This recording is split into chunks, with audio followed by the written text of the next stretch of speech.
en fait, la progression, elle va passer par les jambes. Donc on va récapituler un petit peu au niveau des jambes tout ce que vous pouvez faire, tout ce que vous devez être capable de faire. Donc la mise en garde, on la connaît, d'accord. Le principe pour avancer, on connaît aussi, c'est l'extension de la jambe avant, pointe du pied levé, comme ça. Alors vous pouvez faire un grand pas, bien sûr, ok. Vous pouvez faire des plus petits pas. Plus le pas est petit, plus vous maintenez votre équilibre. La grande difficulté sur la marche, je pense que arriver à faire ça ou ça, tout le monde va y arriver. La grande difficulté sur la marche, c'est la jambe arrière, le pied arrière, qui est l'endroit qui est le plus éloigné par rapport à votre cerveau et sur lequel vous n'avez pas de concentration particulière. Pourtant, c'est celui-là qui va ramener beaucoup de choses et sur lequel vous devez vous concentrer. D'abord, vous devez garder toujours le même espace entre les jambes. D'accord? Sauf quand vous choisissez de ne pas le faire. C'est-à-dire, lorsque vous marchez, quand vous ramenez votre pied, il doit se reposer de façon à ce que ce soit toujours la même distance entre les pieds. Ça, c'est important, parce que sinon, ça varie tout au niveau des distances, ça déséquilibre, et ça n'amène pas ce que vous recherchez. Par contre, bien entendu, vous pouvez très bien, volontairement, ramener le pied beaucoup plus près. Pourquoi? Pour gagner la distance correspondante.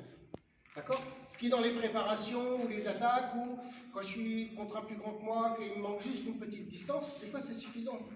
D'accord? Simplement faire 1, 2, hop, et je m'allonge, plutôt que de faire 1, 2, où là, je n'ai plus la même distance. Mais il faut arriver à maîtriser ce pied arrière. La plupart d'entre vous n'y arrivez pas encore, ce qui est tout à fait normal. Donc il faut vraiment faire un effort dessus. Après, donc, au-delà de la marche, on a vu aussi donc qu'il y a la marche inversée. C'est-à-dire, je commence avec mon pied arrière, mais vous voyez, je reviens toujours à la même distance. La retraite inversée aussi, que vous devez apprendre à utiliser. Pourquoi? Parce que déjà, des fois dans des esquives, simplement faire une marche inversée, ça suffit. Ce qui vous permet de repartir vers l'avant. D'accord? Ok, vous comprenez ça? Et si je fais ça, je recule de ça. En gros, hein? Des fois c'est suffisant.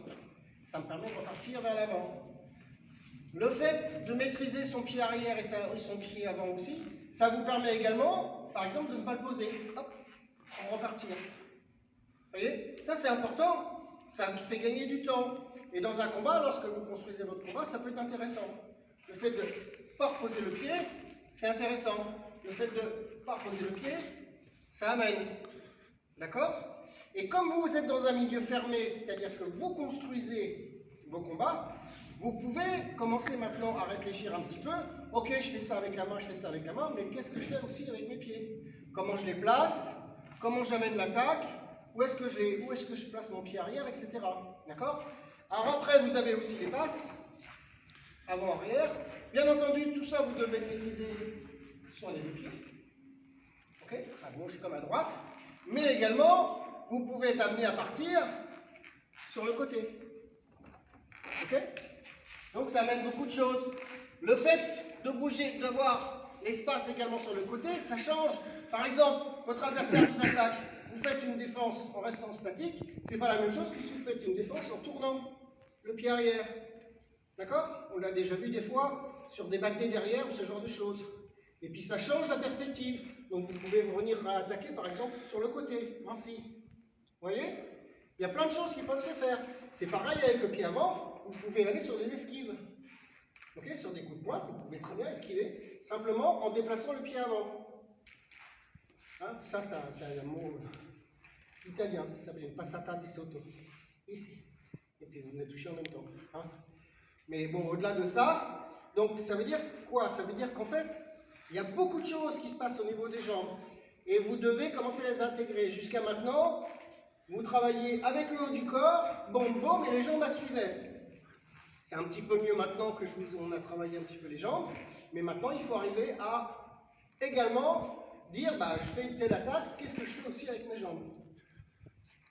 Ensuite, au niveau des jambes, c'est l'accélération. L'accélération en escrime, ce qui est intéressant, c'est le changement de rythme. C'est pas faire. Hein? C'est intéressant, c'est plutôt de partir doucement et d'accélérer. Alors qu'est-ce qui va me donner l'accélération? C'est la jambe arrière. Hop. Le fait de ramener sa jambe vite, arrière vite, vous faites tout de suite, prenez une accélération. Et le changement de rythme est indispensable dans tout ce qui est préparation, par exemple. Si je veux rentrer dans la garde de mon adversaire, si je rentre en faisant des grands pas comme ça, boum, je suis mort. il va m'attaquer tout de suite. Ok. Par contre, je peux faire aller doucement, et d'un seul coup, boum, j'accélère. Vous voyez? Il y a plein de choses comme ça qui peuvent être faites. Donc, ce qu'il faut qu'on arrive à faire, c'est d'une part, quand on travaille, on finit l'échauffement avec le travail des jambes, on commence à amener tout ça, surtout le contrôle de la jambe arrière. Ok.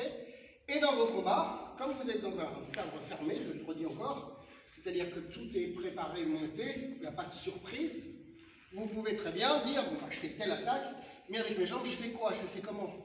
Est-ce que je fais une passe avant? Est-ce que je fais une rotation? Ça, vous savez faire.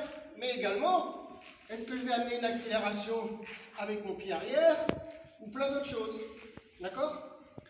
Voilà, donc on ouvre un peu, en quelque sorte, les perspectives de ce que vous pouvez faire. Ça va faire évoluer votre escrime de façon importante. À partir du moment où vous arriverez à maîtriser ce que vous faites avec les pieds complètement, ça va accélérer votre progression. Ça passe par là. Parce qu'au niveau de la main, il y en a pour certains pour qui c'est bien. C'est vraiment bien. Mais des fois, on voit, même encore maintenant, c'est bien au niveau de la main, puis les jambes, ça part un peu dans tous les sens, il y a des déséquilibres, etc. Donc c'est là-dessus qu'il faut travailler. Ok? Je remercie le Seigneur.